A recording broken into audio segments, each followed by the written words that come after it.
Brace yourself for something fuel-nominal. Unleaded 88 is the clear fuel choice. It's cheaper, cleaner, and greener. And it's grown by Iowa corn farmers. Now that's totally worth the hype. So pump it up with Unleaded 88.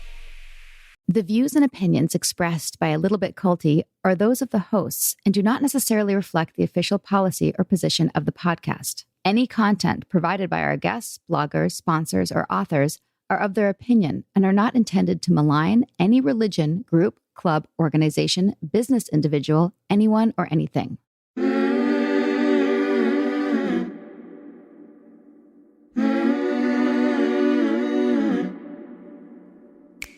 Hey everyone, I'm Sarah Edmondson. Hi, I'm Anthony Ames, Sarah's husband, aka Nippy. And we're here to talk about things that are just a little bit culty. We were in a cult and we woke up, and it was all captured in a docuseries called The Vow on HBO, also in my memoir, Scarred. And then we made this podcast. I guess you could say we're technically a cult show now. But not your typical cult show. We're not so much about the grisly details. We are about kicking the doors down on the shame and the secrets that make these culty things so destructive. We're here to have frank conversations about how cool things can cross over into the cultiverse. How to spot trouble when you see it, and what happens when it comes to recovering from something culty, if that happens to you. Each week we'll call on experts, advocates, fellow survivors, and whistleblowers to help us unpack what's going on in the cultiverse. We're here to share what we know on everything from red flags to resiliency, and to have a few laughs along the way, because sometimes you gotta laugh. Thank God. Now, we have a lot to cover, so let's get this show rolling, shall we? A Little Bit Culty Season 2 drops new episodes every Monday on the Acast app or wherever you get your podcasts. Be sure to subscribe so you don't miss an episode. And to learn more, visit us on Instagram or at alittlebitculty.com.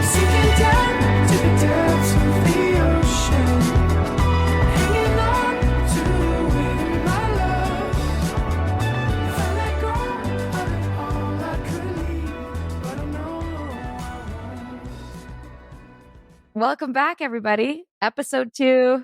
Episode 1 dropped last week. That's right. This is our first episode guest. 2, first guest of a lineup of incredible guests. I know. Amanda Montell, the No-Tell Montell. When I saw Amanda's book on Instagram, Cultish, before I even read it, I knew Her it was... first one's called Word Slut. Word Slut. That is such a badass name for catchy. a book. It's catchy. It's catchy. It's catchy. As soon as I saw Cultish on Instagram, first of all, the cover drew me in. And then I saw some posts about what her book was about. I was like, okay, she's going to be a guest. And then I read it and I knew we had to have her on. I didn't know she was going to be the first one setting the stage for the rest of our season. Yeah, but you know why for me? I mean, this loaded language thing is my thing right now. I'm seeing it everywhere. And when I read her book, I was like, this is going to be a good one. Our guest today, Amanda Montell, argues in her book, Cultish, The Language of Fanaticism, that cults are more pervasive and everyday than we may think. And that language is at the root of all of it. She's an author, linguist, and fellow podcaster, and she joined us to talk about how cultish groups and social media gurus use language to manipulate followers and cultivate power. Here's our awesome conversation with Amanda Montell. Amanda Montell.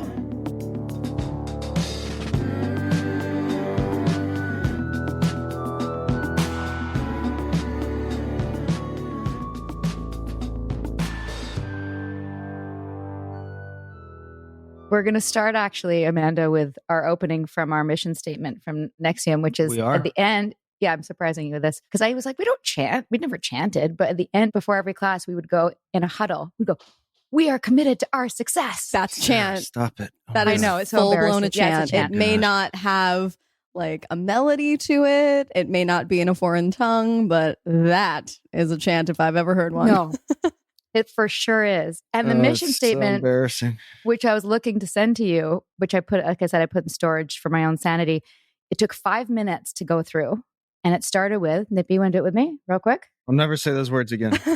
Well, I'll say it then. Success is an internal state of clear, honest knowledge of what I am, my value in the world, and my responsibility to the way I react to all things. I'm going to throw up. Isn't that gross when you think about what we know now? Language is super triggering, you know, like everyone that I spoke to for the book told me that when they hear the words that they used to say in the wild for whatever reason, whether it be because they encounter someone that they knew who was a part of the group from back in the day, or just because they used a word in a completely different way than normal everyday English speakers would use it, they would get like chills down their spine. It's so, I mean, it really just tingles a certain part of your brain that's really emotional and profound. 100%. But there's certain words to this day, like even the word success and goals is super loaded for both of us, or coach. It's just like really difficult. But first, welcome to our podcast. Thank you so much for having me. I'm a huge fan. Well, I'm a huge fan. And especially like, when we connected over the summer and exchanged books, I had no idea that your book was going to be so informative for us. I feel like we did a lot of our research for season 2 for our podcast with your book. So thank you. You did our research oh my for gosh. I'm honored. Yeah, it's true. And also I didn't realize how emotional it would be. And I hate to use a Nexium word. I don't know what word it would be in real life, but I had a lot of integrations was a word from our cult, or awarenesses.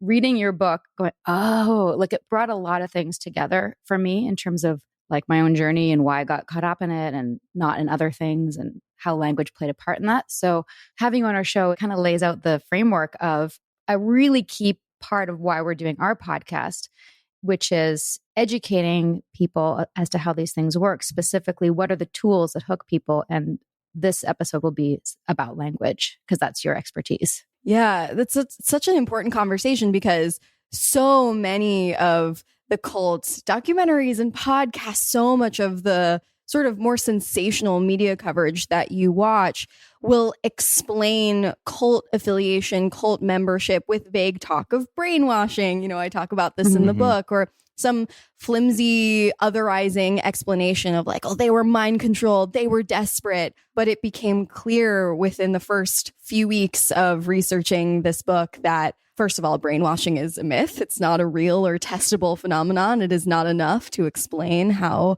this type of manipulation works, and the type of person that we've been conditioned to think is the person who would join a cult, someone desperate, naive, intellectually deficient, etc., is so not the case. And I had an inkling about that considering my own family history. But yeah, I mean, the research process and the writing process of this book was really illuminating and healing, and an exercise in empathy for me as well. Well, I just want to say, to steal your mom's phrase, Sarah, when I was, getting ready to read your book, I was like, another cult book, and I kind of felt, here we go. And one of the things that I'm super sensitive to, since going through our experience, is the loading of language. Like, and Sarah can attest, every time I go, see, that's it. They're doing it. Even before I got your book. And like the first 50 pages were just, it was a page turner, because you really hammer that home. And I'm like, oh my God, who is this girl? And I went back and looked at, who is this person? How is she nailing this like this? And I said, let's just get her on her show, pull the ripcord, let her go and let her do her thing, and have our podcast be a platform for really what you encapsulated, I think, in a lot of ways, taking complex concepts and simplifying them in a very cogent, intelligent way. So our platform's yours, and we're just going to kind of guide it. But I think that's your acumen, and I was very impressed with that. So thank you. That really means a lot to me. Yeah. When I got my degree in linguistics in undergrad, I kind of just thought like, well, that was like a fun, useless thing that I studied that I'll sort of, talk about at dinner parties, why we talk the way we do, how language affects the way we move through the world. It was interesting to me, and it seemed interesting to everybody else that I would talk about it too, just in everyday life. We all are interested in our speech and how it creates an identity and gives us access to power. Like I've always been interested in that. But when you hear the word linguistics, it can be kind of alienating. It sounds like something that would naturally be quite boring and dry, but I know from talking about it in the wild that it's really not. It's everybody uses language somehow, even nonverbal people. And we all want to know about the relationship between language and the way that we experience life. And so, yeah, my whole sort of crusade is to take linguistics from the high pedestal of academia and make it really accessible and fun and not that serious, while also being reverent and well-researched for general readers. So thank you for really getting that. Well, also language is the guardian of the gates, right? If you can develop a sensitivity to how language is being used, which it seems previous generations were more interested in, if you can bring that into the forefront for a younger generation so they can understand literally how we're being programmed. And it starts with language. Oh, yeah. Well, we take language for granted, right? Because it's invisible and it's seemingly harmless. Like sticks and stones can break your bones, but words will never hurt you or whatever.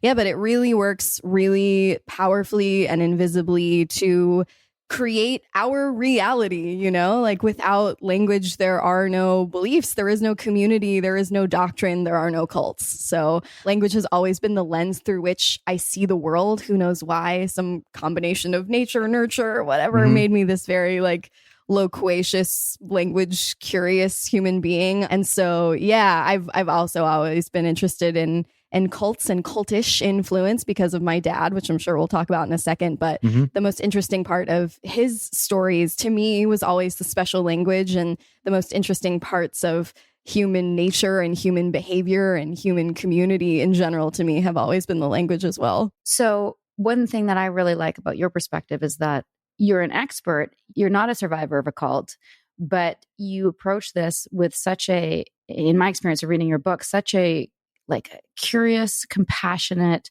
non-judgmental perspective, which for us, you know, we're still dealing with leftover shame and self-judgment of the decisions that we made. So to read your book was actually very emotional for me to go through. I'm going to cry. Fuck, I was supposed to save this for the end. Damn it. Sorry. Oh no, don't make me cry. I don't think I've ever cried on a podcast. Is today going to be the day? It might be. I mean, I just felt like so much less alone, you know, in what we went through. And for you to come from the perspective from not being a former cult member, I think a lot of us former cult members, there's a little bit of self-defense, like, no, smart people get involved too, you know? Of course. You know, and you're coming from it like I'm looking at this very objectively and what drives people to make those decisions in terms of language. So one of the things that we really want to do for our listeners is to be very specific. I don't want to give away your whole book in our podcast, but there's a couple things we'd love for you to riff on. We're going to tie in a couple things with NXIVM and relate a few things, but we'd love for you just to explain some of the concepts that we found particularly interesting, specifically rubbernecking, loss aversion, toxic productivity dogma, prosperity gospels. We'll just throw some at you if we can. Thought terminating cliches. And we want to share some thought terminating cliches from NXIVM just for fun. It's all good. It's all good. Is what it is. Is what it is. Mm-hmm. Just to go back to where we were with your dad, will you share with us a little bit about who your dad was and what drove you specifically to write this book? And we love the AA anecdote, if you don't mind resharing it. Oh, sure. Yeah. So I grew up on these stories that my dad would tell of his childhood, which was fascinating and heartbreaking from start to finish. But the part of his stories that stuck out the most to me was the part from his teenage years, which he spent against his will in a pretty notorious cult called Synanon, which I sometimes describe as the NXIVM of the 70s and early 80s because it had kind of a lot of things in common. It wasn't exactly the same. Synanon started out as an alternative drug rehabilitation center for so-called dope fiends, but later grew to accommodate lifestylers or people who just wanted in on the blossoming countercultural movement of the 60s and 70s, another peak cult era in the United States like now. And my dad's dad, interesting guy. He was a card-carrying communist. He was a sort of pseudo-intellectual. He was my dad's like absentee father who left my dad and his single mom when my dad was very young. And when my dad was a teenager, 13 years old, he decided to move across the country away from his mom to try and find a better life and move in with his dad, who, of course, immediately moved my dad and his new replacement family, my dad's new replacement family, including two little toddler age half sisters, onto this utopian compound in the Bay Area that was promised to provide solutions to the world's most urgent problems: addiction, classism, that sort of thing. It was promised to be this sort of socialist paradise. My dad showed up, and again, he was 14 and he had grown up until that point in Manhattan's School of Hard Knocks. And he got there, he's a skeptic and pretty independent thinker, and he looked around and he was like, well, this seems like a cult. I don't know if the word cult was in his mind. This was 1969, the same year of the Manson family murders. And what a lot of people don't realize is that cults weren't really this widespread priority or symbol of fear in the United States. They really weren't on like the mainstream radar until about that time when the Manson family murders and then the Jonestown massacre of 1978 put cults on the map as something that everyone should be aware of and that everyone should be terrified of. But in the late 60s, they weren't as infamous yet. So my dad showed up and he looked around and he saw a lot of weird rituals and protocols and rules. Everybody really worshipped Synanon's charismatic leader, Chuck Diedrich, on the level of a prophet. Kids had to live separate from their parents. Everybody had to shave their heads at a point. Couples were split up at a different point and assigned new Synanon marriages. No one was allowed to go to school or work on the outside. And everybody had to participate in this nightly ritual called the game, where people would be divided into circles and subjected to vicious interpersonal criticism by their peers. This was supposed to be a form of social therapy, but really it was a form of control. Yeah, so my dad really was quite disturbed by all of this. He laid really low. He escaped every single day to attend an outside high school so he could get a diploma and attend college. And he did all of those things. And well, now he's an acclaimed neuroscientist. So it really worked out well for him. He actually has one thing in common with a lot of the cult survivors and so many folks who wind up in these fanatical fringe groups. My dad is a skeptic and all those things, but he's also an extreme optimist. And this, more than desperation or naivety or anything, is, or how do you pronounce that word? Naivete. That is a word that, like, how do people even say that? I hear it pronounced so many ways and it With always sounds face. pretentious. It's like fiance. Yeah, My know. fiance. These French loan words, they Naivete. kill you every time. Laissez-faire. Yes.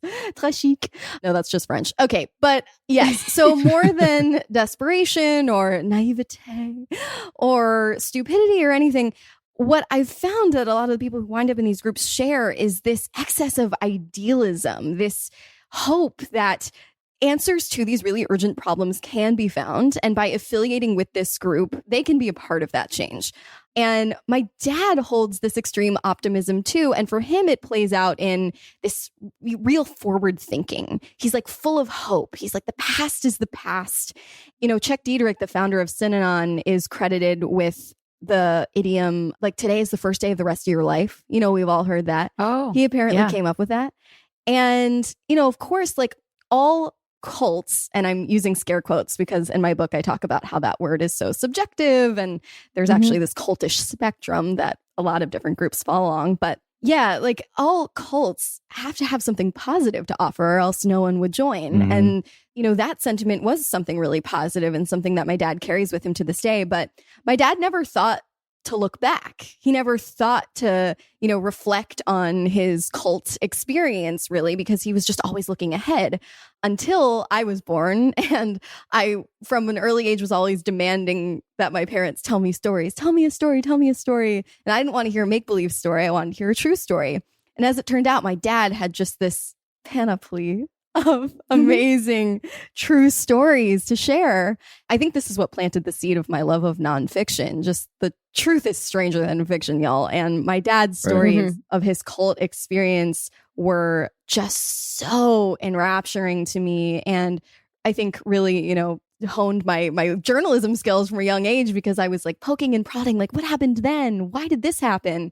And so I think my dad was kind of processing all that had happened to him by telling me those stories. But that's kind of the backstory. And then I grew up hearing the special language that Synanon used, because that was, of course, the most interesting part of it to me, everywhere, not just in these sort of remote commune environments, but in the theater program that I was in high school and the startup where I worked in my early 20s. And, you know, the way that my friends would talk about SoulCycle and CrossFit, I'm like, there is cultishness everywhere.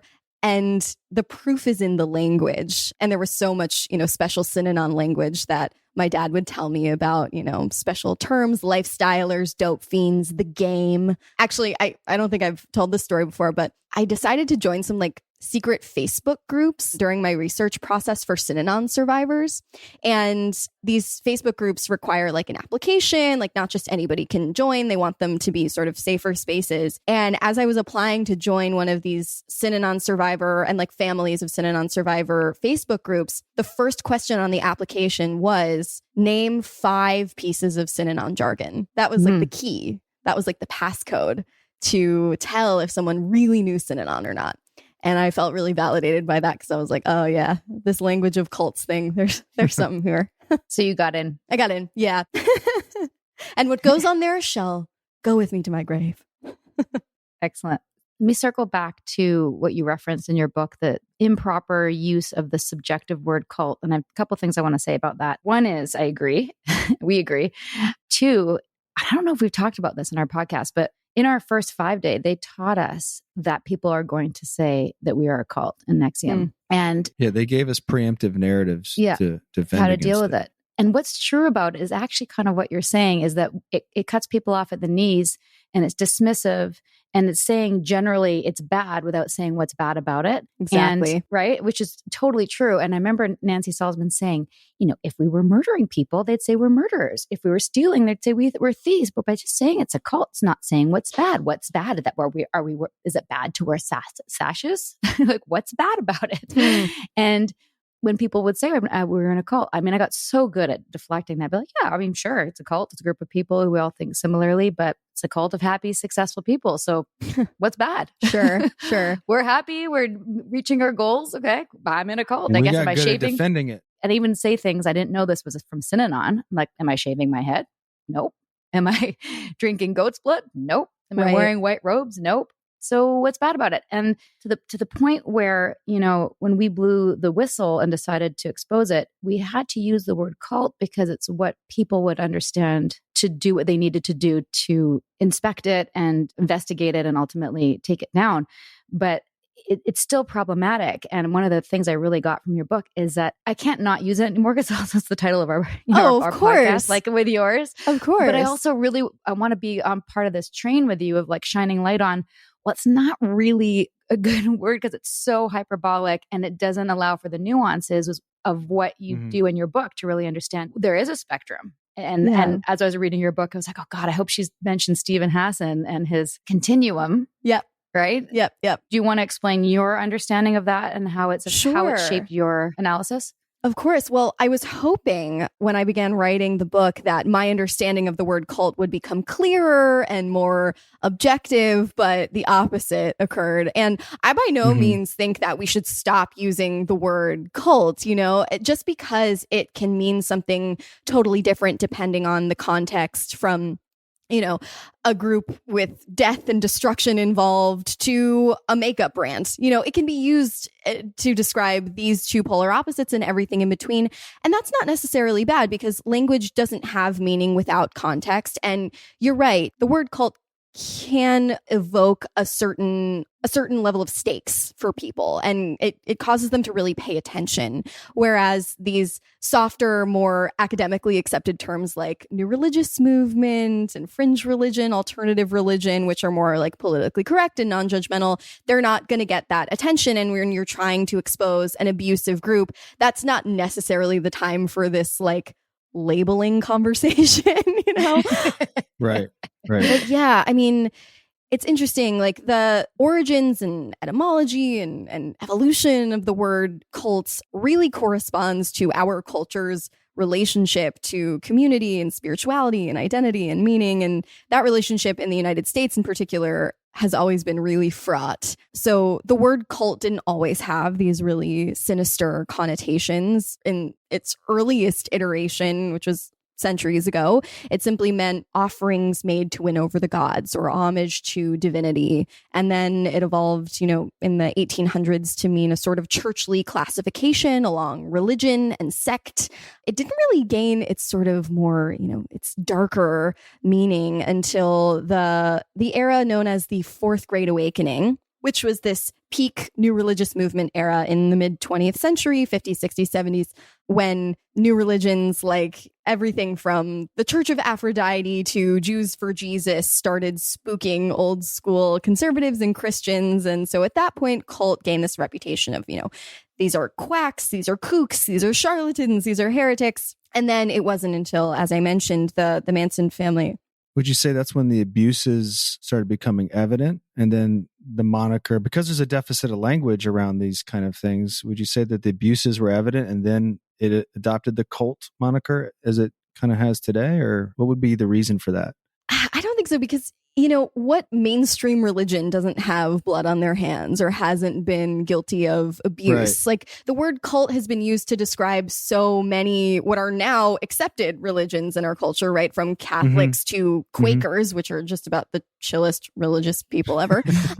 So I think American Protestants were just disturbed by the formation of these new religious movements, some of which were abusive and some of which weren't, some of which had like a net positive effect, some of which were mostly truly harmless. So I think cult at that point became this judgment, or started to.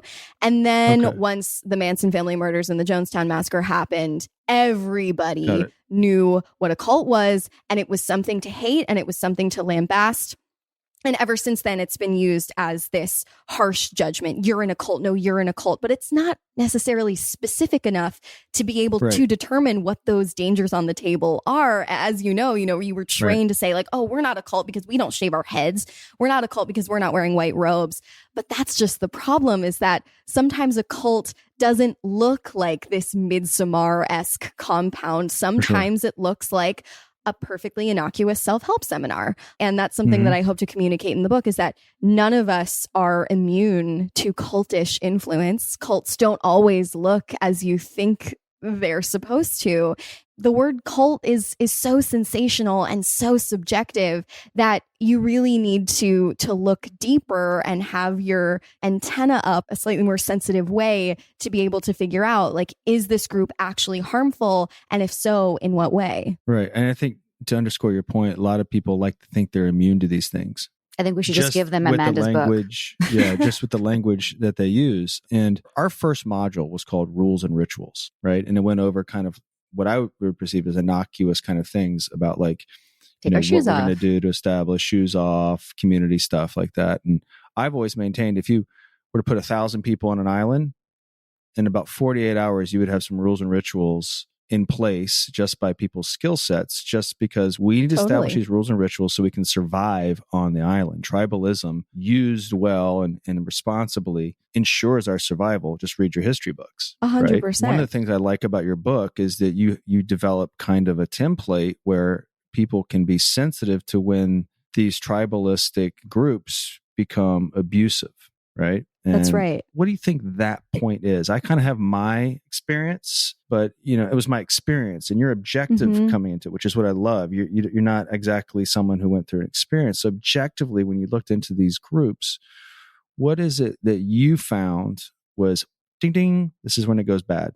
This is when pack your bags, tell your mom and dad they were right, and hit the bricks. First, I'll say that I'm objective-ish. Yeah, I understand. I mean, we all have our bias, right? Yeah, for sure. Yeah. I'm coming in as an outsider, as sort of as a journalist with a personal connection to the subject matter. But yeah, I mean, that's the other thing about the word cult, is that scholars and everyday people have tried to come up with lists of criteria for what makes something a cult, or as I might call it, a group on the destructive end of the cultish spectrum. It's kind of cumbersome way of saying it, but things like an us versus them mentality, and justify the means philosophy, supernatural beliefs, a charismatic leader.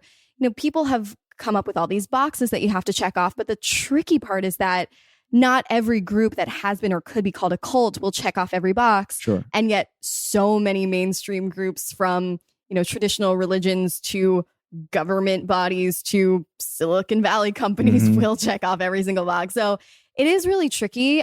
I want to go back really quickly to you asked about my AA anecdote, and I want to use that to illustrate that, like, I don't think all cultish groups are inherently bad. As you're saying, like, tribalism and community and connection, these are profoundly human drives. Our ancient ancestors participated in group rituals, dances, chants in their village squares, even though there was no like survival need to do that, because it just feels good. It feels really human to want to engage in a transcendent experience with other people having the same experience. And I don't think we should push against that necessarily. And the AA anecdote is, the idea for this book to write about the language of cults snapped into focus for me in early 2017 when I was talking to a friend of mine who had just gotten sober and started going to AA.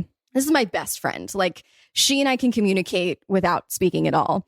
And all of a sudden she was talking to me with all of these like really culty sounding AA buzzwords, which were really catchy. She was saying things like halting and caught a resentment. Like AA, for those who know anyone who's in the program, like it has this really robust glossary of super zingy like catchphrases and slogans and acronyms and such. And I was like, whoa, like that is some culty sounding language there. And she was like, oh, I know it's super culty, but it really helps me stay sober. She was like, it keeps me going. It helps me like establish that sense of solidarity and connection.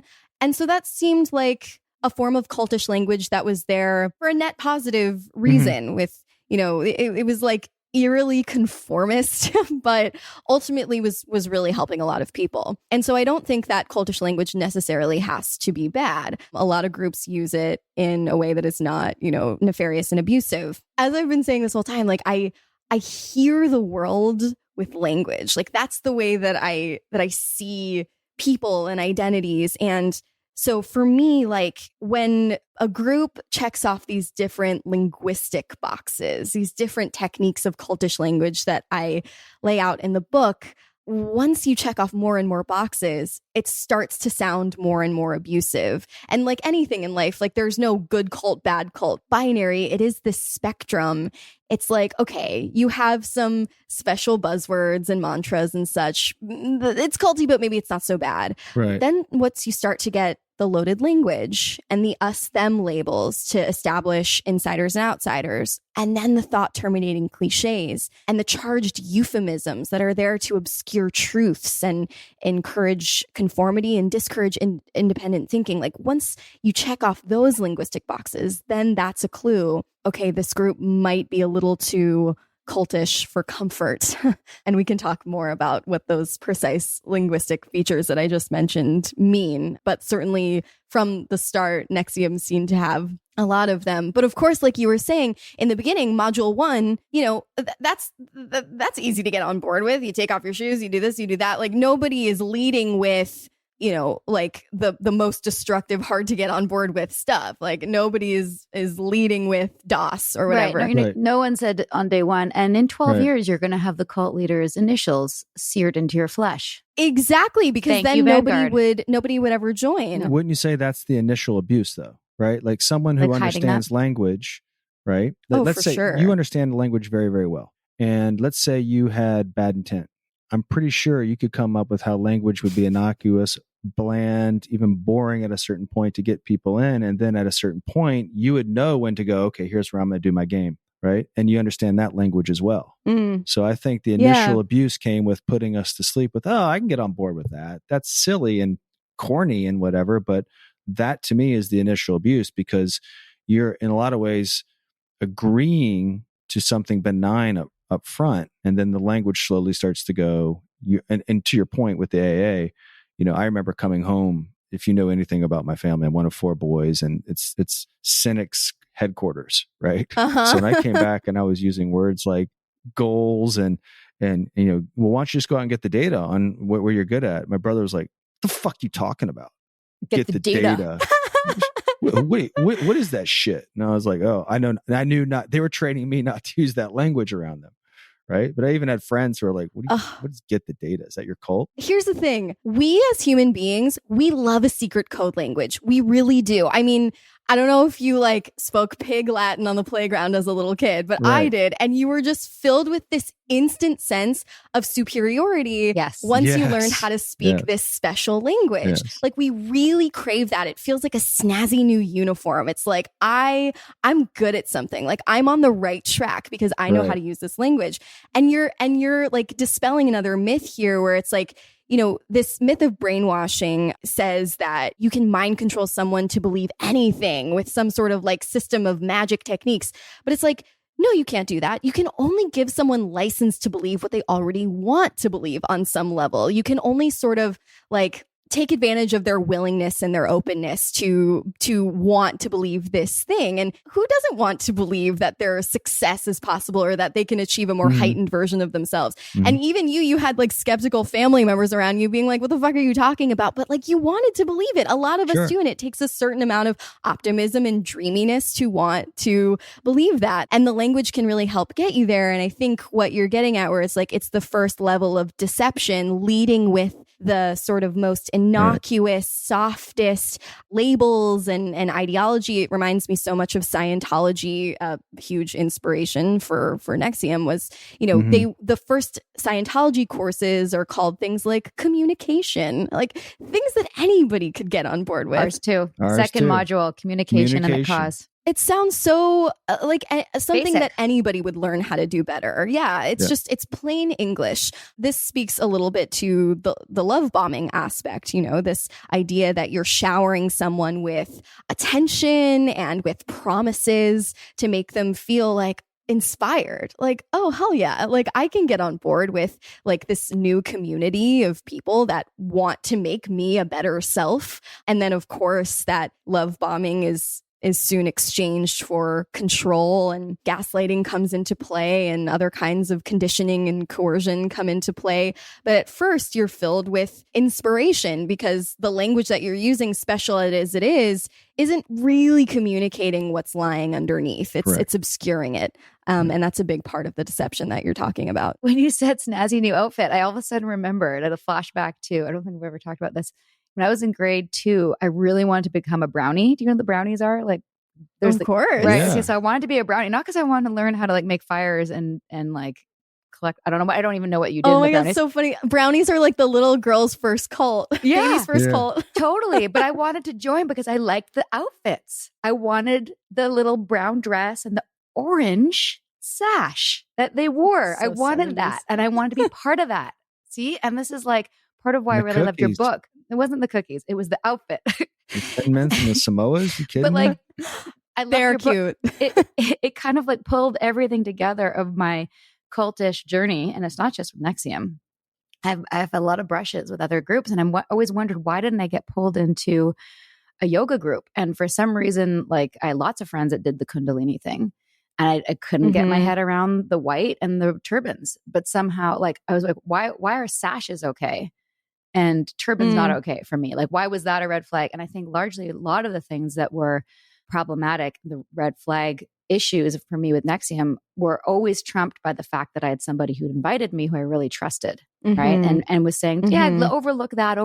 It's going to all make sense. I know sashes are weird, and it was true by the end. It was like, oh, this sash means so much to me. It's what I've earned and it's an indication of my growth. And I loved it. But I went from being like, I'm not wearing that to, oh, this is so meaningful. Right. Was it what we were talking about the other day? Like, how can we be in one occult and we look at all the other stuff and we see right through it? Remember we were talking about that? Yes. Isn't that so interesting? No, I mean, but that's something. To me, that's something the that I most want to communicate. fascinating.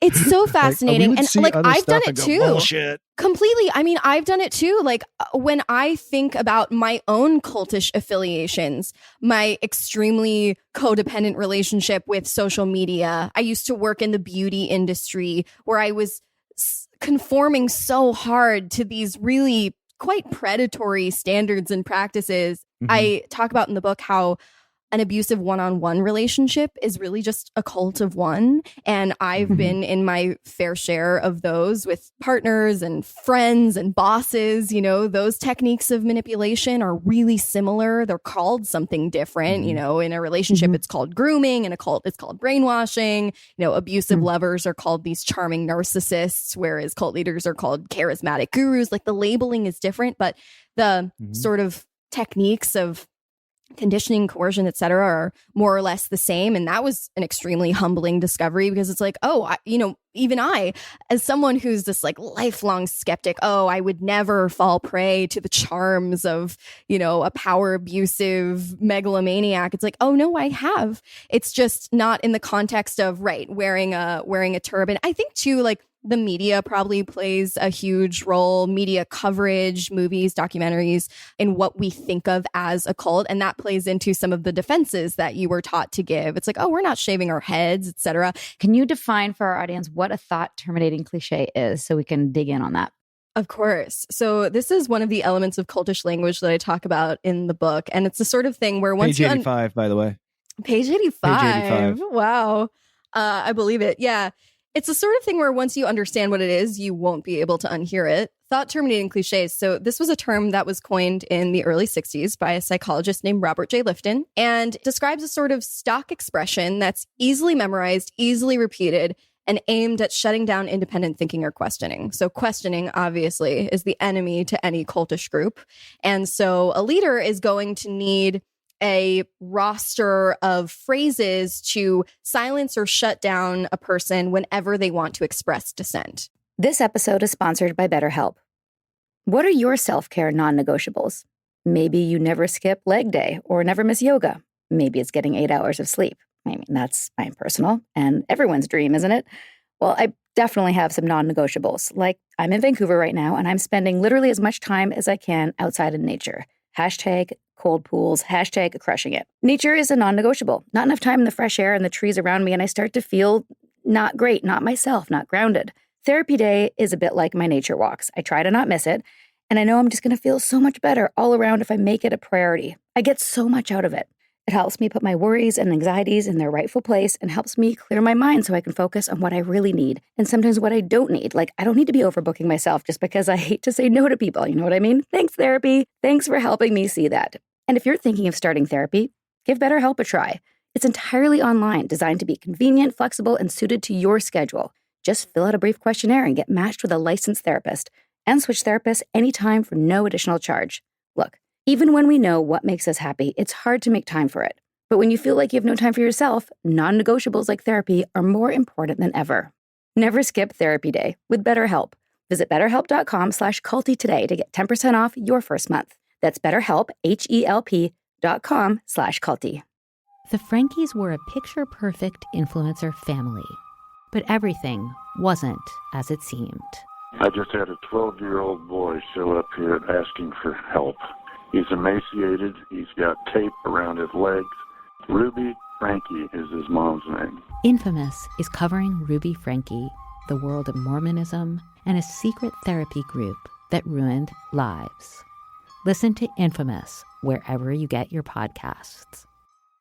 Our team at A Little Bit Culty Podcasts loves the Blood Ties podcast because it is gritty and current and fascinating. It's also a little bit culty. Blood Ties, the award-winning audio drama from Wondery, returns for its third season, Strange Days, with another thrilling story about greed, power, and deception. 5 years have passed since Eleanor, played by Gillian Jacobs of Community, took over as CEO of the infamous Richland family empire, alongside her half-brother Santino, played by Christian Navarro of 13 Reasons Why. Together, they decide to invest the family fortune in a groundbreaking, controversial new drug. But as shocking revelations about the new treatment emerge, Eleanor and Santino go to every length to protect their control of the Richland family dynasty. As Eleanor's father always said, medicine is a bloody business. Listen to Blood Ties, Season 3, Strange Days, on Apple Podcasts, Amazon Music, Spotify, or you can binge the whole series now, early and ad-free, by joining Wondery Plus in the Wondery app. Did anyone learn a language in high school and then let it go and then have regrets about that later? If you're anything like me, then maybe you'll relate. I did French all the way up into 12th grade, and then I let it go. I mean, I lived in Montreal for a few years and, practiced a bit, but it just slipped away. And then I found Babbel. Babbel is the language learning app that sold more than 10 million subscriptions. And thanks to Babbel's addictively fun and easy little bite-sized language lessons, I've been able to get back my French. I've actually found learning French to be fun again. And c'est vrai, je parle français. With Babbel, you only need 10 minutes to complete a lesson, so you can start having real-life conversations in a new language in as little as 3 weeks. Other language learning apps use AI for their lesson plans, but Babbel lessons were created by over 150 language experts and voiced by real native speakers, not computers. Their teaching method has been scientifically proven to be effective, and with Babbel, you can choose from 14 different languages, including Spanish, French, Italian, and German. Formidable. That means wonderful in French. Plus, Babbel's speech recognition technology helps you to improve your pronunciation and accent. Clearly still working on that. There are so many ways to learn with Babbel. In addition to lessons, you can access podcasts, games, videos, stories, and even live classes. Plus, it comes with a 20-day money-back guarantee. Start your new language learning journey today with Babbel. Right now, when you purchase a 3-month Babbel subscription, you'll get an additional 3 months for free. That's 6 months for the price of 3. Just go to Babbel.com and use promo code CULTY. That's BABBEL.com, code CULTY. So in Synanon, the group that my dad was in, a thought terminating cliche that was used a lot was this phrase, act as if. And it was this imperative that you would be served whenever you wanted to push back. It's like, everyone is so tired tonight. Do we have to do the game tonight? Or, my sister is really interested in this one subject that's not taught at the Synanon school. Couldn't she go off campus and learn it somewhere else? Like whenever you wanted to break one of Synanon's rules, or you didn't understand why something was happening there the way it was, someone would say, oh, act as if. And it meant act as if you believe in this protocol until you do, because Chuck Dederich, the leader, he's all knowing. He's much smarter and wiser than all of us. And trust me, he's right about this. So act as if you believe in Chuck's rules, and eventually you will. So act as if was thrown around right and left. And, when I was watching The Vow, I immediately seized whenever I would hear a phrase like, well, don't let yourself be ruled by fear, or dismissing some kind of valid anxiety or doubt as a limiting belief.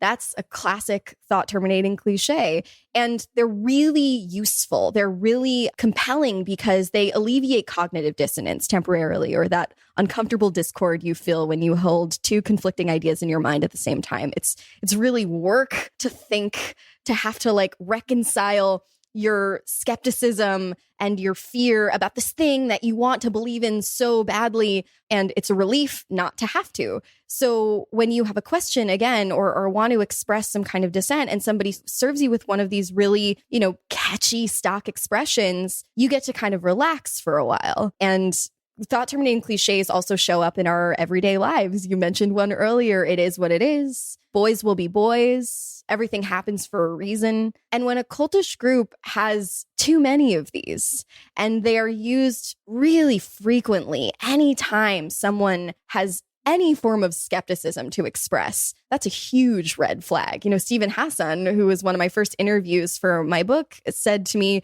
anything legitimate will stand up to scrutiny, any group at all. So whether you're working at a startup, or you're, a member of a certain church or whatever, you should be able to ask questions.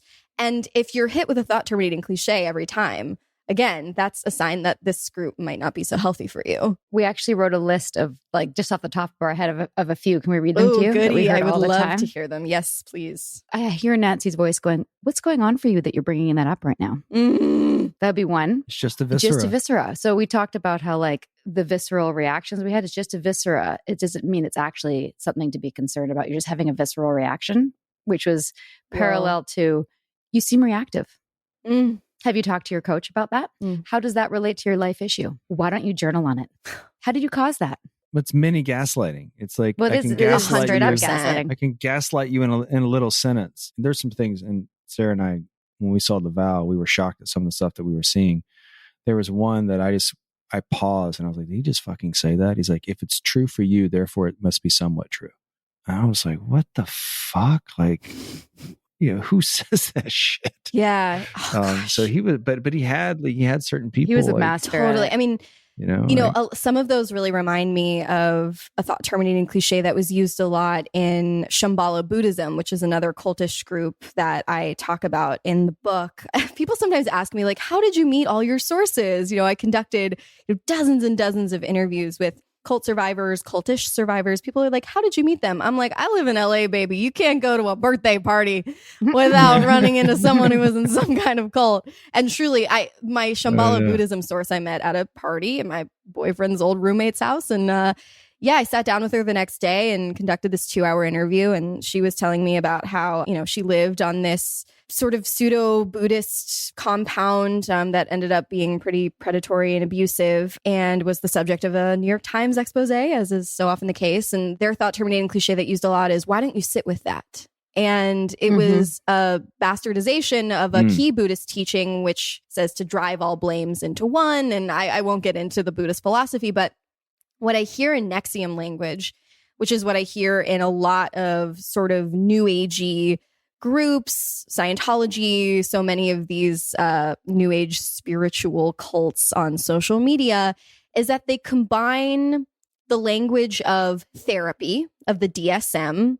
So, you'll talk about like journaling, or even, you'll talk of actual mental health diagnoses like borderline or bipolar or anxiety. You'll use a sort of mental health language. You'll combine it with this sort of mystical, magical language, talk of like Akashic records or like vibrations or frequencies or paradigm shifts, awakening, enlightenment. And you'll combine that with science language, technical jargon from fields like physics, software engineering, Data, exactly. And this creates the impression that you are tapped into an authority higher than science. Like if you can combine terminology from astrophysics, the DSM, and New Age spirituality, you create the impression that you are incredibly wise. You have this transcendent wisdom. You have expertise in all of these different fields. And it doesn't matter if you're completely misusing this jargon. I mean, so much of Scientology jargon was co-opted from, like, if people have watched Scientology documentaries, you'll recognize terms like engram and valence. Like these are terms from scientific fields that have really precise meanings that help communication become easier and more succinct. But in Scientology, they made communication vaguer, and they really were used as these shibboleths to divide people into an us and a them, to shut people down, to make people feel stupid, or to make people feel supercilious if they knew how to use the language. So yeah, there's definitely a difference between like technical jargon and cultish language. But that's what I'm hearing in NXIVM. It combined the language of so many different areas to create this next level wisdom that was actually kind of empty at the end of the day. So just to take what you just said and add to it, because it was all those things. It was therapy, and it said it wasn't New Age, but it was. Like they specifically said, woo-woo stuff can't be measured. This is science-based, but there was an emphasis in sort of there's a Buddhist element to it. Like happiness is an inside job, and nothing from the outside world will ever fill that void, which is, there's some truth in that. So it was this mystical and spiritual and science-based. And it was also, even though they said they weren't, it was also an MLM. Oh, yeah. Oh, this is my favorite part about it. Right? Favorite. Yeah. Well, let's go. Right. Well, that's the thing, is they specifically said it wasn't an MLM because, quote, MLMs are unethical inherently, and this is ethical. I love how I see this so much. I see this so much.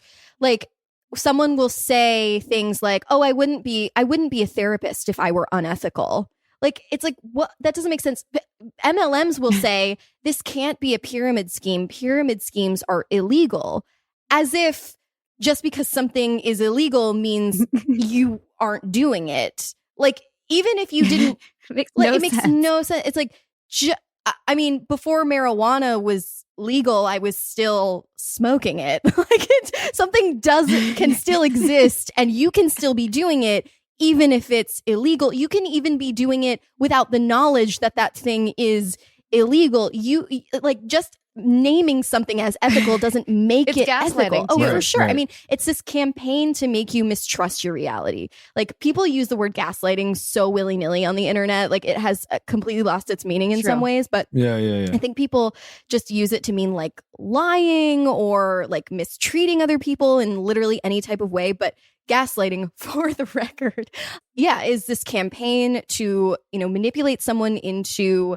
mistrusting and questioning their own valid experiences, feelings, beliefs, and language completely is how that happens. Amanda, I think you'll get a kick out of this. Once the authorities were involved and Keith was on trial, there was still, and there still are to this day, a small handful of loyalists that were holding on and trying to show the truth about Keith and how misunderstood he was, and how, in fact, it was the prosecution process that was unethical, right? And when he was accused of these bad things, we heard that there was one particular person who was leading the charge and trying to rally people to come back into the fold, and was saying to them, well, just because it's illegal, it doesn't mean it's bad.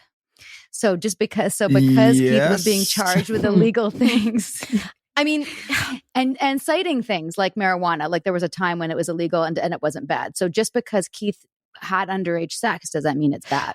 And that's what ultimate gaslighting of the former members to say like, well, okay, yes, it's true. He's been brought to court for these things, but does it make it bad? Like, have you had like the ultimate gaslighting using language to have people question? Because he would play these like logic games. Yes. That really weren't like valid puzzles. They just like sounded really good, but didn't mean anything. Like I was recently looking at Keith Raniere quotes for like an exercise that I do on my podcast. And there was this one quote that I read. Oh God, what was it? It was like something along the lines. It was trying to do a sort of JFK chiasmus thing, like ask not what your country can do for you, but what you can do for your country. It was like trying to do something like that, but it was like, you know, you can't have the fortitude to like know what you're doing unless you can do what you know. It was like something like that, and it made no sense. It sounded really good though. I have a whole imitation of him that I did at Nancy's birthday. Love to and it's just verbal diarrhea. Yes. Oh He my was God. so I good was just at- pissing on him. He was so good at that sort of like mind fuck of like saying something that sounds really sweet, but it like it's like trying to play a logic game. Pick a subject matter. I'll do one. For Okay. you. Pick something. Let's do food. It's interesting. You look at food, and while it may nurture you in the physical level, one might also say that it can nurture you in the spiritual level. And those two things in conjunction can lead to an all-knowing, encompassing thing about what it is that we call food. And you're like, what the fuck? Like, you're like, what? Like, just take a fucking bite and move on with it. That reminds me so much of that like kid in school who would raise their hand after the teacher asked a question and they didn't know what they were about to say, but they just wanted to sort of like experiment with hearing their own voice.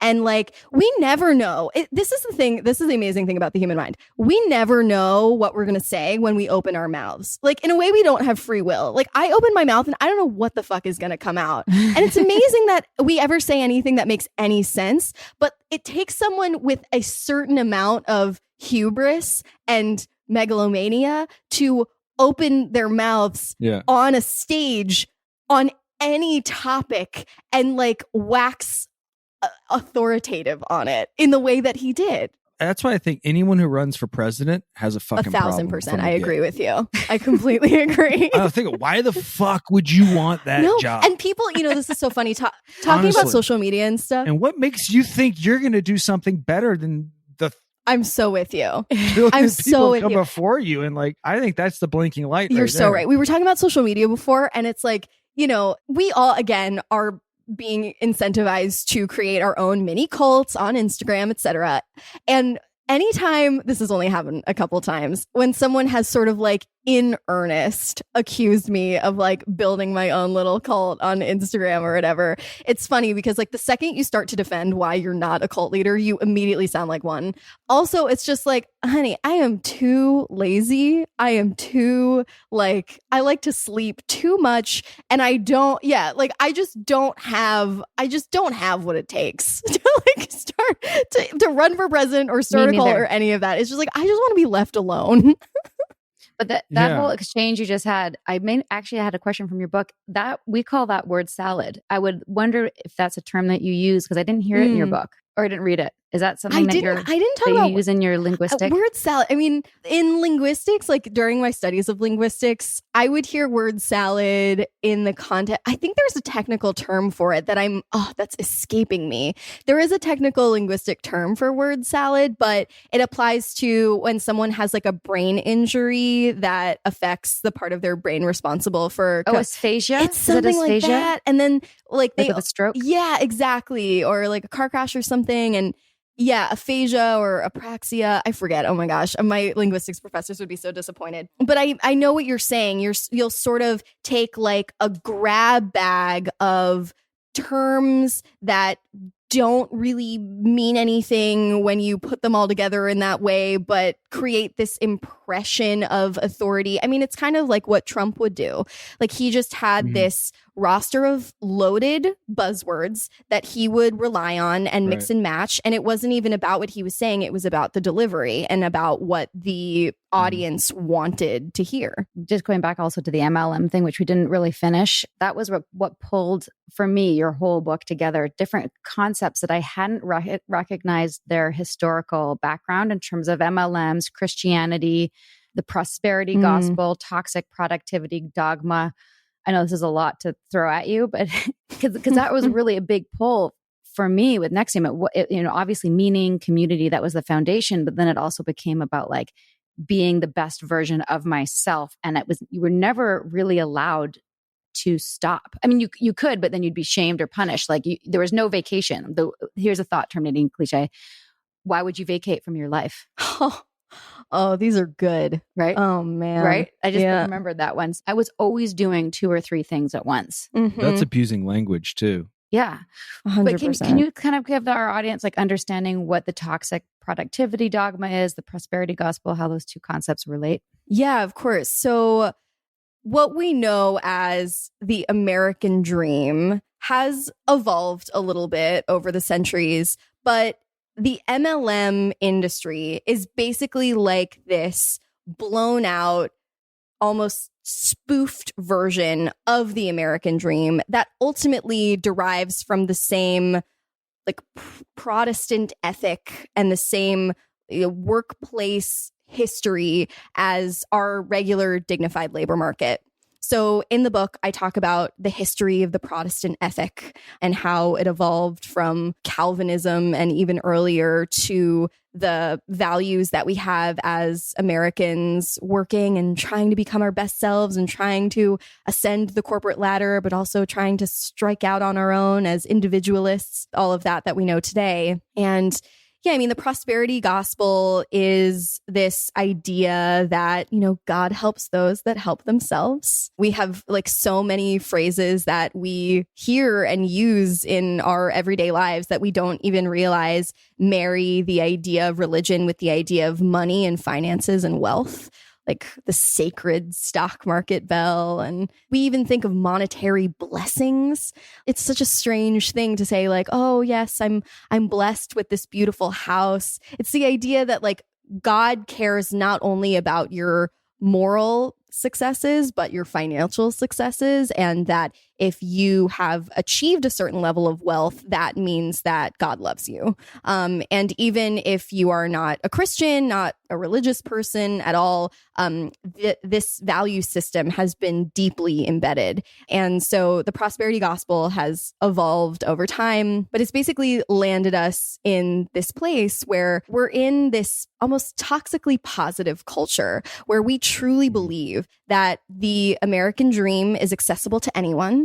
If you just bootstrap and put your nose to the grindstone, oh, that phrase has a really terrifying origin, and work hard and believe in yourself, then you can achieve anything that you want to. Like life in America is a true meritocracy, and we're obsessed with these hierarchies and with ascending them. And, we don't allow people to express misgivings. I mean, in MLMs, all of this is taken to an extreme. So Amway, which is the biggest multi-level marketing company in the world, they will put specific labels on negative thoughts. They'll call it stinking thinking. Like if you have stinking thinking, then you will not succeed in this business, which of course has been designed to fail. Like, research shows that 99% of MLM recruits will never see a dime. But their form of gaslighting says that like, this is a perfect system. The system will work no matter what. If you just put your nose to the grindstone and work really hard and believe in yourself, you will become a millionaire in a year. Literally mathematically impossible for everyone to do that. And then if you don't succeed, it's not the company's fault. It's your fault. You didn't try hard enough. Yeah. It's your fault. Your fault. You were a stinking thinker. And they encourage you to cut stinking thinkers or anybody who expresses negativity about the company out of your life. So this toxic positivity rhetoric... Suppressives, exactly. The term taken from Scientology. So this toxic positivity, toxic productivity culture, this idea that if you succeed, you have earned it. And if you don't succeed, you deserve it, imbues so many spaces, not just groups we would think of as cults or MLMs or pyramid schemes, but our everyday workplaces. And that can be a real experience of gaslighting, because if the system is not a true meritocracy, and if the system is not set up to really help you ascend to the top, and therefore you haven't, and you'll truly believe that it's your fault and that you really don't have what it takes. And that really takes the blame away from the leaders at the top and on to the masses. And that can be really emotionally destructive. And in those times, we default to the authority figure who's telling us confidently what we need to do to be safe, what we need to do to be successful. That's what gaslighting is. When you feel so disoriented, either because you are financially unstable, or you don't feel like you have support on the outside, or because the very words, the very language that you've been speaking your entire life don't mean what you've always thought they've meant anymore, you're going to look to the nearest source of support and authority and comfort to tell you what you need to do to move forward. And that person in these cultish groups is going to be the leader at the top, and that person is not going to have your best interests in mind. Which is why I'm so excited we're starting with this episode, because we're going to do deep dives on these other groups, especially like things like the yoga groups. With even my preliminary research, anytime someone has a problem, the authority will say thought-terminating cliches such as, well, you're not trusting the process. And that seems That's like the worst. That seems like ego. Is that your ego speaking?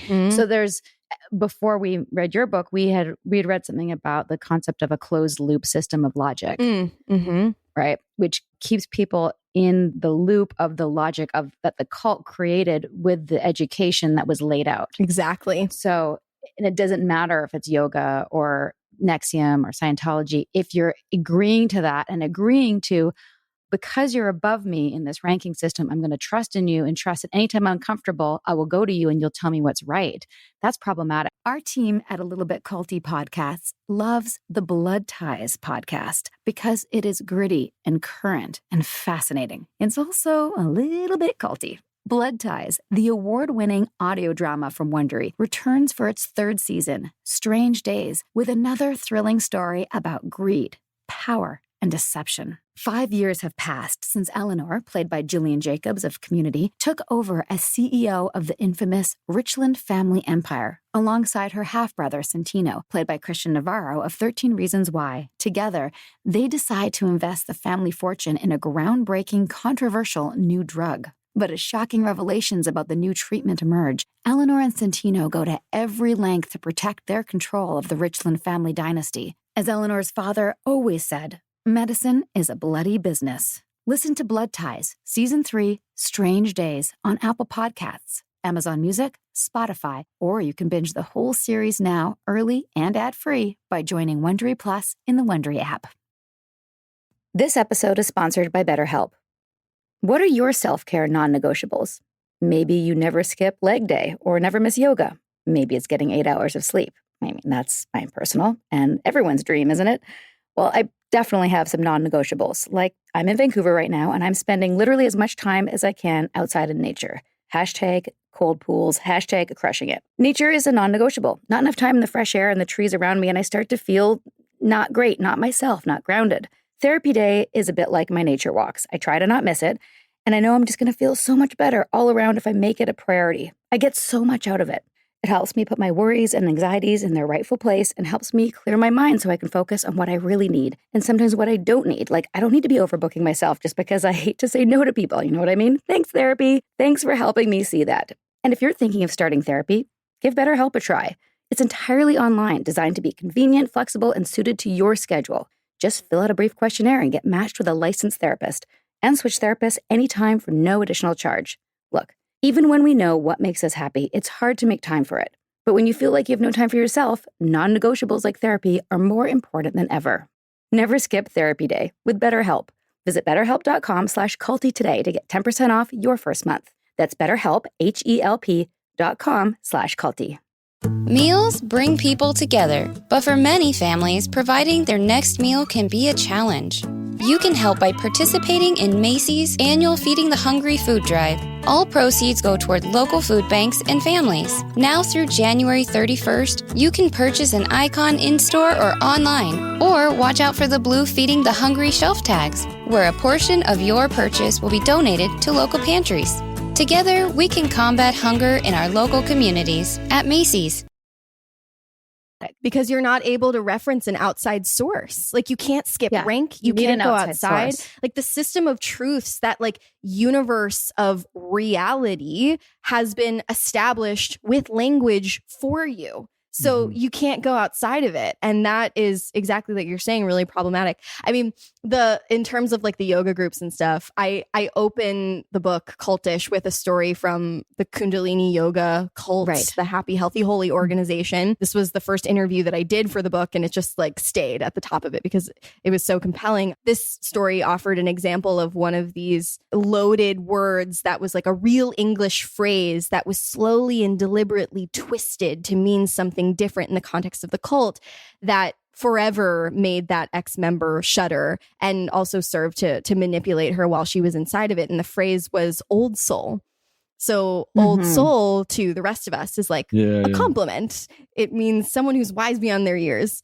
But in the context of this Kundalini yoga group, it meant someone who'd reincarnated life after life after life after life and could never get it right. So it was used as a threat. It went from a compliment to a threat. Now everything that you did, if you were going to disobey the rules, that was lingering over your head. You're going to be an old soul. You're not going to become enlightened. You're going to be lizard brain, Piscean consciousness. Like, these words sound so ridiculous to outsiders, but they were really used as a form of control and gaslighting and real violence at the end of the day. Wow. Are we at the ass chapping part of our segment? Do you know about our ass chapping part of our segment? Do you know about that on our podcast? No, I don't. Wait, remind me. We have a segment on our show, What Chaps My Ass? So yeah, generally with our guests, we ask them like, how did you get in? How did you get out? And how are you healing? And then also if they would share something that chapped their ass about the cult that they were in. And I also try to find new and crazy things that happen in ours that chap their ass. So since you weren't in one, I guess what we could ask you is, in your research, or like, I guess in just this whole, where we are right now in the zeitgeist of pop culty culture stuff, what chaps your ass the most about what you've seen? Like, what's the most ass chapping thing? Well, yeah, I mean, no, I was not in a Nexium level cult. But again, my argument is that we're all a member of something that's at least cultish. Yes. And for me, it's definitely Instagram. I joke, but I mean this sincerely, that the algorithm is the ultimate cult leader, sending us down rabbit holes that just encourage us to believe more and more extreme versions of what we already do. Mm-hmm. And the thing that has been chapping my ass the worst on social media recently is the emergence of mental health influencers, like people who either do have a license in psychotherapy or don't, who are taking advantage of the extreme mental health vulnerability that exists in our culture right now with the pandemic and so much political divisiveness and so little access to affordable therapy. And now, since COVID, physical access to therapy. People are taking advantage of that by providing, really seemingly digestible, graphically designed nuggets of Instagram mental health wisdom that seem to resonate with everybody who comes across them because they're like horoscopes. It's like so vague that anybody can see themselves in it. And a lot of these mental health influencers who've gained huge followings because so many people are seeking mental health healing during these times will, offer sort of like debated, if not full-blown quack mental health advice, always on like a beautiful pastel background with like pretty sans serif font. And then they'll encourage you to like buy their book and then their course and then attend one of their retreats and then become a part of their Facebook group. And then all of a sudden you have not left your home, but you're a part of this sort of like quack mental health cult where you are worshiping the singular and probably discredited ideology of this one person who is not your therapist. They don't even know you exist because there are millions of you, but they care about their own money and clout as any influencer would. And yet the stakes are not like, I'm selling you a pair of leggings or I'm selling you an eye cream. It's like, I'm selling you your own mind, your own sanity. And the danger of that has been chapping my ass downright raw lately. Well, That as is it such a should. good one. We had a guest on who basically, I think, fell prey to an algorithm and indoctrinated themselves through YouTube videos Into white supremacy. Yeah, and just hearing her story was, oof. And that's what QAnon basically is. It's a Q drop. It's chilling. People It's chilling. follow that, and that's Exactly. that's pretty nuts. And a lot of these like alternative, I'm sure you've heard the word conspiritualist type of influencers can be an on-ramp to that much more dangerous QAnon type thinking and action, you know? And we, you know, at the very, very beginning of the interview, you mentioned the word rubbernecking. And this is what I talk about like super early on in the book. It's like, why are we interested in this stuff? Like, why are people who have seemingly never been in a cult or whatever, like, why are we so interested in why, you know, your like perfectly sweet yoga mom down the street is now in QAnon, or like how your best friend from high school is now like balls deep in an MLM or whatever it is. It's because like, why are we interested in that stuff? And it's because we are secretly scanning for threats, or not secretly, unconsciously. Yeah. Like when we see not only something like a car crash, but even news of a car crash or another disaster, a cult disaster, even in something like a headline or a social media post, you know, our brains send off those fight or flight signals because we want to know whether or not this thing is a threat to us. Like, is this cult a danger to us? And the answer is like, kind of. Kind of. We're all susceptible to this type of influence to some degree. Some people more than others for whatever reason, or their at different times background, in their life. their brain, of course. Yeah. But we are all susceptible to this type of thinking. And it's important to be aware of the language that's being used to influence you, because it can help you decide whether or not you want to continue engaging with the group that's using it, and if so, to what extent. That's really ultimately the goal for our podcast too. We're not walking around saying you're in a cult, that's not a cult. We want people to understand the processes, the precursors, and what the groups use so they can spot it. And specifically, obviously, this episode is about language and why we think your book is great, and probably like the definitive book about cults in terms of what's happening right now. Like all the other cult books they're great, but they're dated. Yeah, you have like what's happened in the past like year is the most relevant for me anyway, a year or two, you know, especially with QAnon. And I remember like this time last year, I was just learning about it and trying to figure out what it was and put the pieces together. And we'll do a deep dive somewhere in season 2, but I think it's the most current. And if people want to know more, obviously they will, but I have to get my, I hope they'll read it, but I want to get my chaps my ass in. Is this a good time? Yeah, I mean, this is the part of our show. Okay, so I want to relate it to one of the things I learned in your book, which was, you know, we've joked about, oh yeah, CrossFit. I've never taken CrossFit, but it seemed culty just because it was so insular, which is, you know, one of the things. But as I was reading your book, I had a friend and neighbor say that they wanted to get into fitness again, and they're thinking about joining CrossFit. And I was like, don't do that. and she knows my story, and she's listened to the podcast. I'm like, it's a little bit culty. And she's like, oh, but why? And I was able to pinpoint specifically why it's culty in terms of the language. And I love that there was that one of your instructors was named Flex, real name Adam. It just made me laugh so hard. I love that. Flex. I'm going to go to Flex's class. That could be your name. He loves to flex in the mirror. But whoa. I'm learning so much about you. No. You don't get to do that. Yeah, loves ice, loves flexing. He's a special live your best creature. life. Let's live it, babe. But also specifically that they shame people for not attending class or shun them when they leave. And the thing that really resonated, again, gave me a aha about our group, is that there's that concept of like the badge of honor of pushing yourself to the limit. Like, yeah, I tore my MCL. I'm so badass. Like, and that's to injure yourself. And CrossFit is like a proof of how hardcore you are. And exactly. I remember, and that was like, well, fuck, because I remember, and this is what chaps my ass, is that people really wore their hardcoreness on their as a badge of honor next to him of like, I only slept 2 hours last night. Like, because Keith would always purport that like we don't need as much sleep as we think we do, and that's a limiting belief to think you need 8 hours, because you really don't, and you're just wasting your life if you're sleeping that much.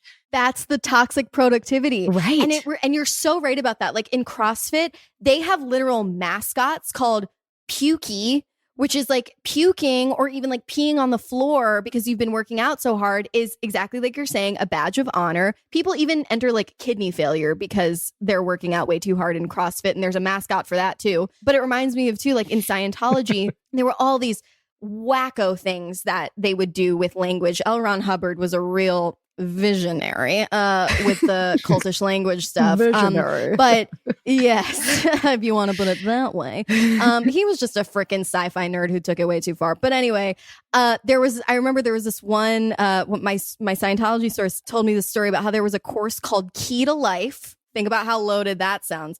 But it was literally just, how to explain this briefly, the most mind-numbingly boring course where you would like go through a Scientology text and make sure that you understood all of the prepositions, articles, conjunctions, like all the tiny little words in the text properly according to Scientology.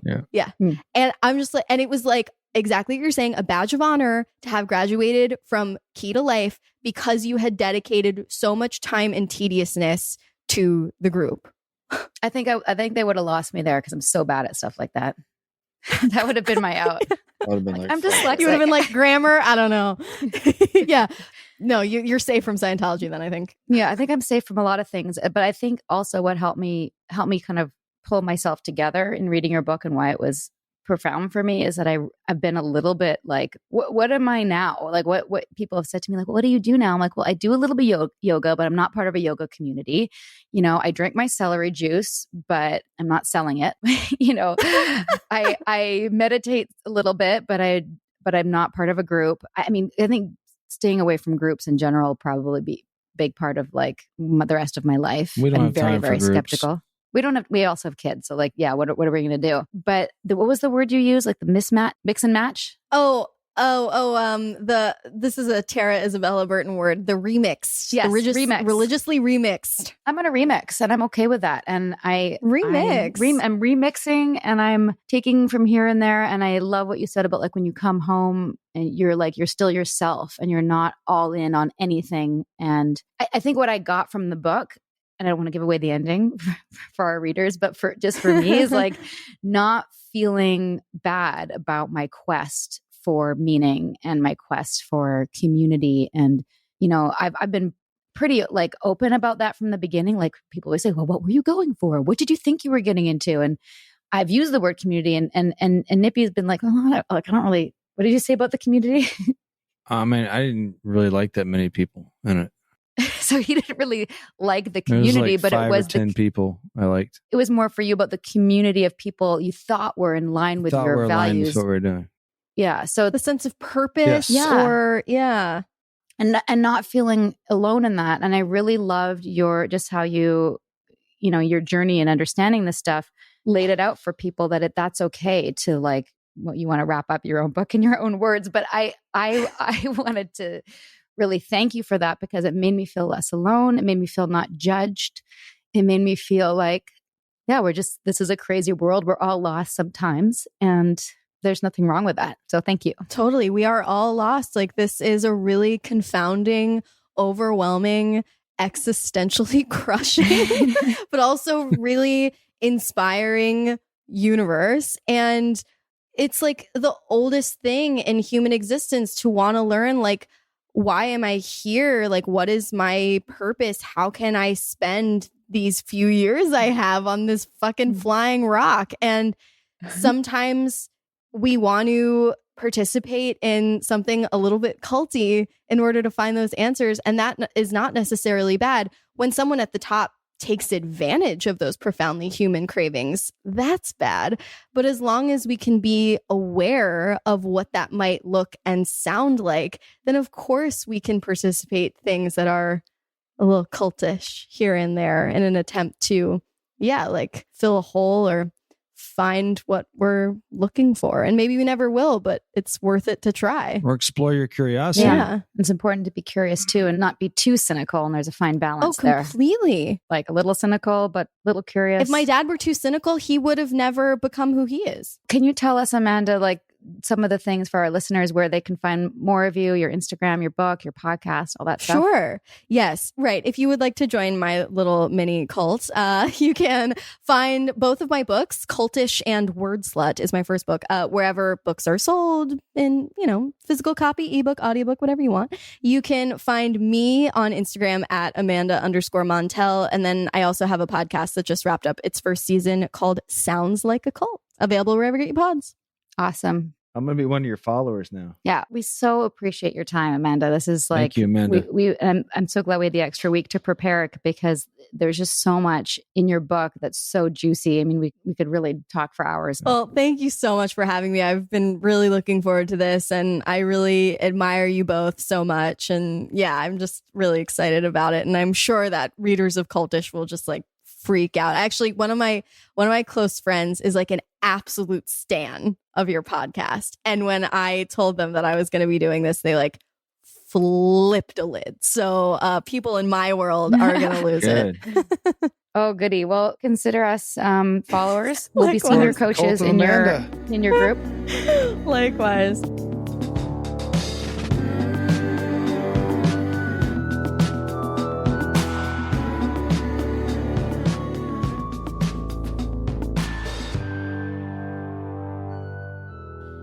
That was great, Sarah. I really didn't want to let her get off the phone. I know, I could party with Amanda. I could sneak out at 10 p.m. and go drink and smoke a joint with her.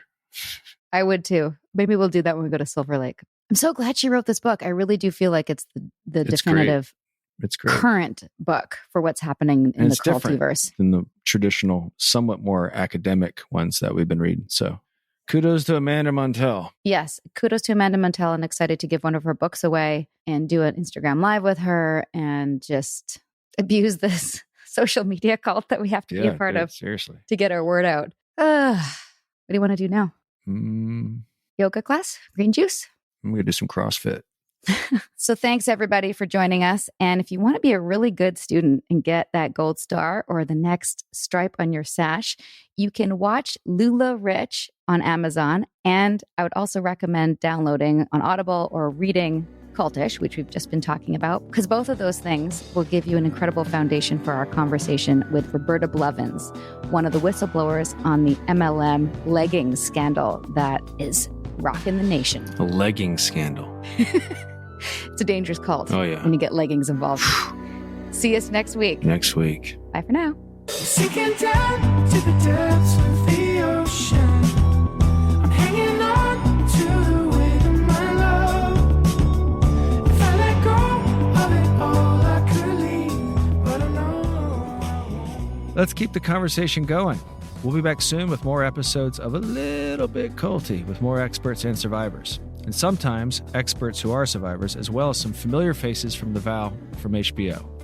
If you've got suggestions or questions on upcoming topics, find us on Instagram at A Little Bit Culty. And for more background on what brought me here, my memoir, Scarred, the true story of how I escaped NXIVM, the cult that bound my life, is available on Amazon, Audible, and where most books are sold. If you'd like to help us spread the word about A Little Bit Culty podcast, please give us a 5-star review and tell your friends to subscribe. Seriously, take out their phone and tell them to press subscribe. It takes a second. We're also available on Apple Podcasts, Spotify, and every major listening app. And if you're listening on a smartphone, tap or swipe over the cover art of this podcast to find show notes and helpful resources. You might also find some offers from our sponsors there. And when you support our sponsors, you help us keep this podcast going. Just don't be a little bit culty about it. A Little Bit Culty is executive produced by me, your co-host, Sarah Edmondson, and Anthony Nippy Ames. That's me. Associate producer is Jess Tardy. Produced, edited, mixed, and mastered by Citizens of Sound. Our amazing theme song, Cultivated, is by John Bryant and co-written by Nigel Asselin. I'm Sarah Edmondson, and thanks for listening to A Little Bit Culty.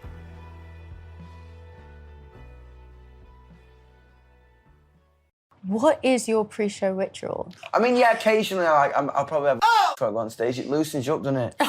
What? I was totally joking. I didn't expect you to be on it. Oh, sorry, fair. I'm always on it. Moving right along Anyway, again. sorry. You know what I mean? Gets you loose, doesn't it? You know what your dad does? He prays. Does he? Mm-hmm. Does he pray? Fair. I love that. Cool. Billboard chart-topping singer and songwriter Youngblood joins the Osbournes podcast, dropping August 13th. Listen now wherever you get podcasts.